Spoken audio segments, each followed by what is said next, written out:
show today, really a lot of stories about keeping kids safe and being aware of what's going on with our children. And the mom that you're about to meet did not realize the dangers lurking within home computers until her daughters became victims of a cyber-savvy pedophile. More now of my interview with Donna.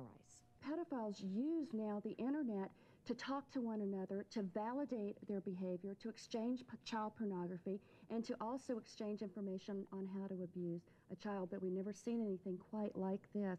So other pedophiles watched worldwide and actually told the who was with the little girl what to do to her while they watched.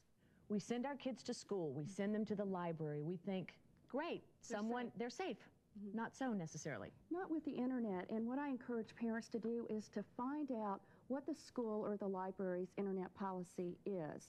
If they're providing unrestricted access, that means they don't have good safety rules around the computer and the use of software that can screen out a lot of this information, that should automatically trigger with a parent that in fact their child may come across accidentally pornography on the internet. Now they can also get it intentionally as well. In fact, in the book I mention a story in Utah where 250,000 times in 1 month in a school district in Utah, kids tried to access pornography on the internet. Fortunately for that school district, they had blocking and software technology in place. So just don't assume that your kids are necessarily safe, and work with the school and the library. And talk to your kids. This is the big point that you drive home. And we want to run down a list of questions that every parent should ask their children, beginning with a basic one, which is, have you seen any pornographic pictures? That's right. And depending on the age of a child, certainly you could ask that of a teenager, but a younger child, they may not even know what pornography is. So, you know, just work it with the age of your child, what you would ask them. But sometimes don't just assume that if you say, have you seen anything, that they're, you know, going to tell you. You have to really build an atmosphere of trust around the computer. What you want is what Hannah had. Her children felt safe to come to her, and that's what you want. You want to build that trust. Very important. And also in the same area of, have you seen anything? Has anyone ever talked dirty to you online?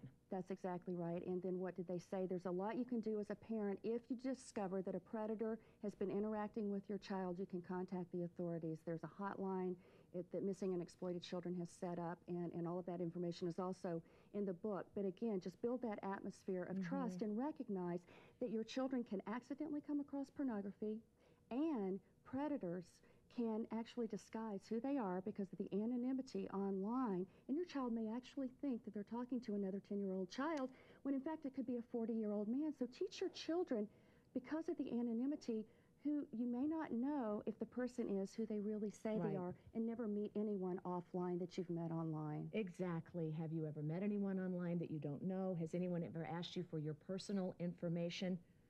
What a tough one that is. That's exactly right. And one of the top tips that we tell parents is tell your child never to give out personal information. Their real name, their real phone number, where they go to school, their real age. Again, predators lurk oftentimes in chat rooms, and they're just looking for that vulnerable child who may not understand that that's information they shouldn't give out. She's working so hard for this cause.